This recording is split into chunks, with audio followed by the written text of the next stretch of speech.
नमस्कार दोस्तों, मैं आपका अपने चैनल एचवीएस स्टडीज़ में स्वागत करता हूं। इस वीडियो में आपके लिए रेलवे एनटीपीसी के जो प्रीवियस ईयर पेपर्स हुए हैं उनको एनालाइज़ किया जा रहा है, जिसमें जो कि एनटीपीसी, सीबीटी 2 और रेलवे ग्रुप डी की एग्ज़ाम के लिए मोस्ट इम्पॉर्टेंट है। इन सभी क्वेश्चन को हम डिटेल में यहाँ पर एनालाइज़ कर रहे हैं।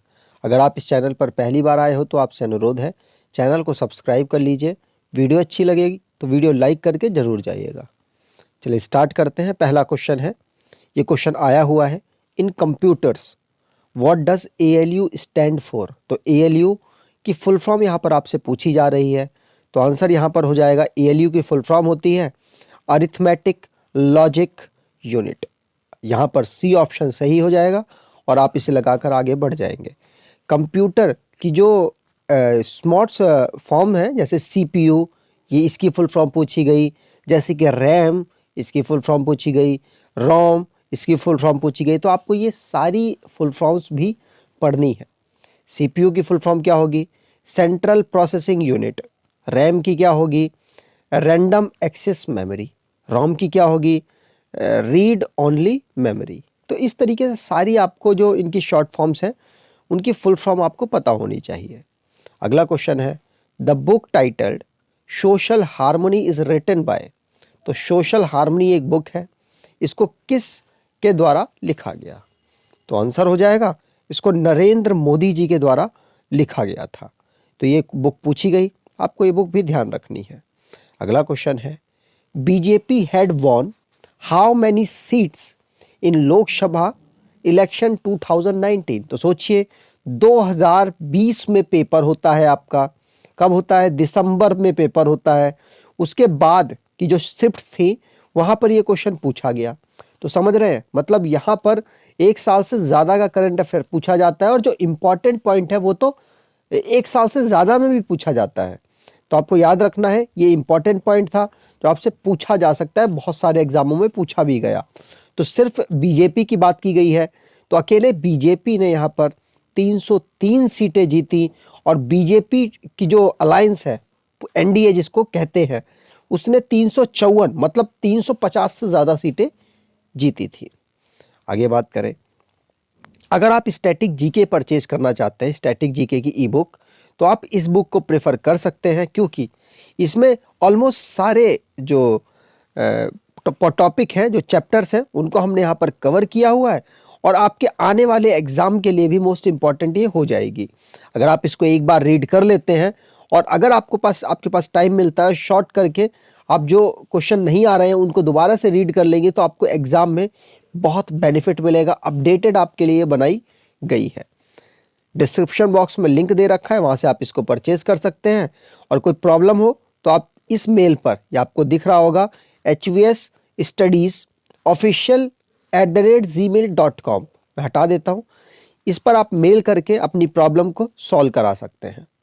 अगला क्वेश्चन है, all India Muslim league was founded in which year. तो आंसर यहां पर हो जाएगा 1906। सेकेंड ऑप्शन यहां पर बिल्कुल सही है। ऑल इंडिया मुस्लिम लीग को 1906 में ढाका बांग्लादेश में बनाया गया था।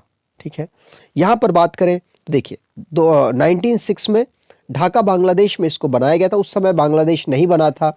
बांग्लादेश 1971 के युद्ध के बाद, जो भारत पाकिस्तान का युद्ध हुआ था, उसके बाद 1972 में बांग्लादेश का कह सकते हैं संसद वगैरह सब डेवलप हुई। तो ये बात भी आपको ध्यान रखनी है।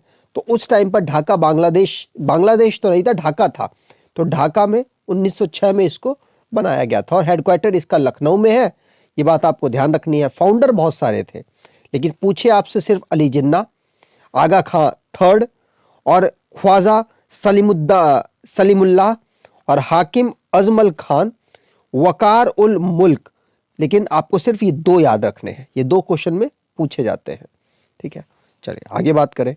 अगला क्वेश्चन है, व्हेन हैज द खिलाफत मूवमेंट स्टार्टेड। तो खिलाफत मूवमेंट कब स्टार्ट हुआ था? तो आंसर यहां पर हो जाएगा 1919 में। क्यों हुआ था? क्योंकि आपको बता दो, जो मुस्लिम थे उनके ऊपर इंग्लैंड, मतलब दूसरे देश के मुस्लिम के ऊपर इंग्लैंड की तरफ से, अंग्रेजों की तरफ से कुछ विवाद चल, मतलब कुछ उनके ऊपर अत्याचार किए जा रहे थे। तो भारत के मुस्लिम भी इसमें अली बंधु के नाम से आपने सुना होगा, अली बंधु ने भी उनके खिलाफ आंदोलन छेड़ दिया, जिसको खिलाफत मूवमेंट कहा गया, जो कि 1919 में चलाया गया था। ठीक है, चलिए आगे बात करें। अगला क्वेश्चन है, tomb of Akbar is located at which of the following place. तो टॉम्ब ऑफ अकबर हमने सिकंदरा से पढ़ा हुआ है। अब सिकंदरा चलो ठीक है, लेकिन ऑप्शन में सिकंदरा नहीं था। तो मैं आपको बता दूं, सिकंदरा आगरा में लोकेटेड है। आप आगरा लगाकर आगे बढ़ जाएंगे। ठीक है, यहां पर आप देख भी सकते हैं, अकबर का जो टॉम्ब था, अकबर तीसरे नंबर के मुगल के शासक थे, मुगल साम्राज्य के शासक थे, और सबसे लंबे टाइम तक ये शासक रहने वाले थे। ये तो बिल्डिंग कब बनी थी उसके बारे में बताया गया है। तो सबसे लंबे समय तक रहने वाले शासक थे, ये बात भी आपको ध्यान रखनी है। और इनका सिकंदरा में बनाया गया था, जो कि उत्तर प्रदेश की आगरा की एक जगह है। तो आगरा तो फेमस है, तो आगरा आप लगाकर आगे बढ़ जाएंगे। ठीक है, चलिए आगे बात करें। अगला क्वेश्चन है, who wrote his own autobiography Tuzuk e Babri. तो ऑटोबायोग्राफी है और बाबरी कुछ इस तरीके से नाम याद आ रहा है। तो बाबर ने तुजुक ए बाबरी, जो कि ऑटोबायोग्राफी थी, लिखी थी। ठीक है, चलिए आगे बात करें। अगला क्वेश्चन है, which session Indian National Congress passed the famous 4 resolution, namely swaraj, swadeshi, boycott, national education. तो ये 4 चीजों को किस इंडियन नेशनल कांग्रेस की जो सेशन हुआ था उसमें पास किया गया था? तो आंसर यहां पर हो जाएगा 1906। 1906 में जिस साल मुस्लिम लीग को स्थापित किया गया था, उसी साल इसे पास किया गया था कांग्रेस के सेशन में। तो दादा भाई नौरोजी उस सेशन का को प्रेसिडेंट कर रहे थे, मतलब उस समय हेड थे उस सेशन के। 1906 में जो कलकत्ता सेशन था, वहां पर स्वराज, स्वदेशी, बाइकॉट और नेशनल एजुकेशन को पास किया गया था। ठीक है, चलिए आगे बात करते हैं। अगला क्वेश्चन है, in which of the following state of India is the Moatsu festival celebrated. तो आंसर यहां पर हो जाएगा, मोएत्सु जो फेस्टिवल है ये नागालैंड में सेलिब्रेट किया जाता है। आपसे यही क्वेश्चन पूछा गया था, और ये सारे क्वेश्चंस को फॉलो करने के लिए आपसे रिक्वेस्ट है कि आप सुबह वाली जो करंट अफेयर उसको फॉलो करें, एटलीस्ट 2 महीने फॉलो करें। उसके बाद आप खुद देखेंगे आपके करंट अफेयर का लेवल बहुत हाई हो जाएगा, और उसके बाद आपका परफॉर्मेंस भी बहुत बेहतरीन होने लग जाएगा, क्योंकि करंट अफेयर के क्वेश्चंस आपको याद रहने लग जाएंगे, क्योंकि एक क्वेश्चन को हम ऑलमोस्ट 10-15 दिन रिवाइज करते हैं।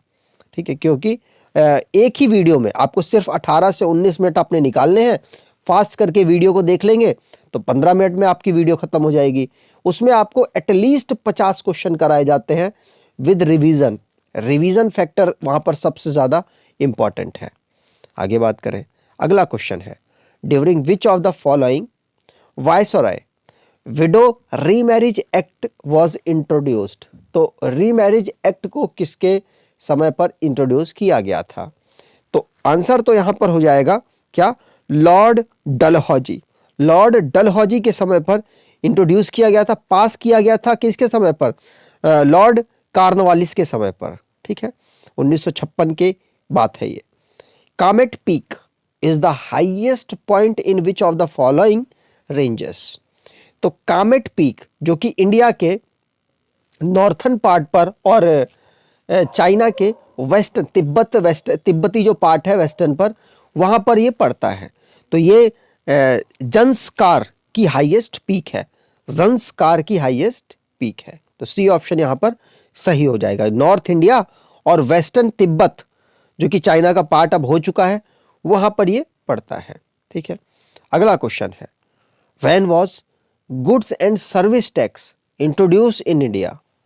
तो आंसर हो जाएगा, इंडिया में इंट्रोड्यूस किया गया था कब? जुलाई 2017। कौन सा ऑप्शन है? सी ऑप्शन है। सी ऑप्शन लगाकर आप आगे बढ़ जाएंगे। अगला क्वेश्चन है, according to which article of Indian constitution the president can be impeached. President को किस आर्टिकल के अंतर्गत हटाया जा सकता है? मतलब हिंदी में कह ले तो महाभियोग चलाया जा सकता है। तो आंसर यहां पर हो जाएगा आर्टिकल 61 के अंतर्गत। तो ये क्वेश्चन बहुत बार पूछा गया, आपको याद रखना है, ठीक है। यहाँ पर आर्टिकल्स जो प्रेसिडेंट साहब से रिलेटेड है उनको लिखे हुए हैं, थोड़ा सा रिवाइज कर लेते हैं। जैसे आर्टिकल 52 कहता है कि भारत के पास एक प्रेसिडेंट होना चाहिए। आर्टिकल 53 कहता है एग्जीक्यूटिव पावर जो है वो प्रेसिडेंट के अंतर्गत रहेगी। आर्टिकल 54 कहता है कि इलेक्शन प्रेसिडेंट का किस तरीके से होगा वो हम बताएंगे, मतलब प्रेसिडेंट साहब का इलेक्शन होगा। आर्टिकल 55 कहता है किस तरीके से इलेक्शन होगा वो हम बताएंगे, मतलब 55 में तरीका बताया गया और प्रेसिडेंट साहब का इलेक्शन होगा ये बताया गया 54 में। 56 में बताया गया कितने साल के लिए प्रेसिडेंट साहब को चुना जाएगा। आर्टिकल 57 में री इलेक्शन की जो एलिजिबिलिटी बताई गई है कि प्रेसिडेंट साहब री एलिजिबल कैसे हो सकते हैं, उसके बारे में यहाँ बात हुई है। 58 की बात की गई है कि क्वालिफिकेशन क्या होनी चाहिए प्रेसिडेंट साहब को इलेक्शन लड़ने की, तो इसके बारे में 58 में बताया गया है। आर्टिकल 60 में उनकी जो ओथ है उससे रिलेटेड बताया गया कि कौन उनको ओथ दिलवाएंगे और किस तरीके से मतलब ओथ ली जाएगी उनके द्वारा, वो सब यहाँ पर डिस्क्राइब किया गया है। आर्टिकल 61 में इम्पीचमेंट, और यही क्वेश्चन आपसे पूछा गया था, प्रेसिडेंट साहब का इम्पीचमेंट किस आर्टिकल में लिखा हुआ है, तो आर्टिकल 61 में लिखा हुआ है। अगला क्वेश्चन है name the state that has been ranked first in term of wind energy production. Wind energy production में कौन सा स्टेट एनर्जी प्रोड्यूस करने में सबसे हाईएस्ट है, तो आंसर यहां पर हो जाएगा क्या, तमिलनाडु। तमिलनाडु विंड एनर्जी में काफी ज्यादा आगे है, ठीक है। अगला क्वेश्चन है the national human right commission NHRC consist of how many members, तो आंसर यहां पर हो जाएगा, सबसे बेस्ट आंसर है 7। तो 7 आंसर यहां पर डी ऑप्शन पर दे रखा है। मैं आपको बता दूं 1 होते हैं चेयरमैन और 7 होते हैं मेंबर, ये बात आपको ध्यान रखनी है। इस समय पर अगर बात की जाए कौन है चेयरमैन NHRC के, मतलब नेशनल ह्यूमन राइट कमीशन के, तो अरुण कुमार मिश्रा इस समय पर चेयरमैन है। आगे बात करें, अगला क्वेश्चन है अल्प mountain range is located in which continent, तो आंसर यहां पर हो जाएगा किस कॉन्टिनेंट में लोकेटेड है, तो यूरोप में अल्प माउंटेन लोकेटेड है, ठीक है। चलिए आगे बात करें, अगला क्वेश्चन है what is the new name of जोग, या फिर जिसको कहते हैं गेरोसप्पा वाटरफॉल, तो गेरोसप्पा जो वाटरफॉल है जिसको जोंग कहा जाता है उसका नया नाम क्या रखा गया है, तो आंसर हो जाएगा महात्मा गांधी वाटरफॉल। तो ए ऑप्शन यहां पर बिल्कुल सही हो जाएगा, जो कि अगर बात की जाए जोग या फिर महात्मा गांधी वाटरफॉल तो ये कहां पर है, तो ये कर्नाटका में है। कर्नाटका वही स्टेट है जहां पे जिसकी कैपिटल बंगलुरु है और बुम्मई साहब उसके चीफ मिनिस्टर हैं, ठीक है। चलिए आगे बात करें, अगर आपको ये वीडियो अच्छी लगी है तो आपसे अनुरोध है वीडियो को लाइक कर दीजिएगा, चैनल को सब्सक्राइब कर लीजिएगा और अपने कुछ दोस्तों तक वीडियो को ज़रूर सेंड कर दीजिएगा। धन्यवाद।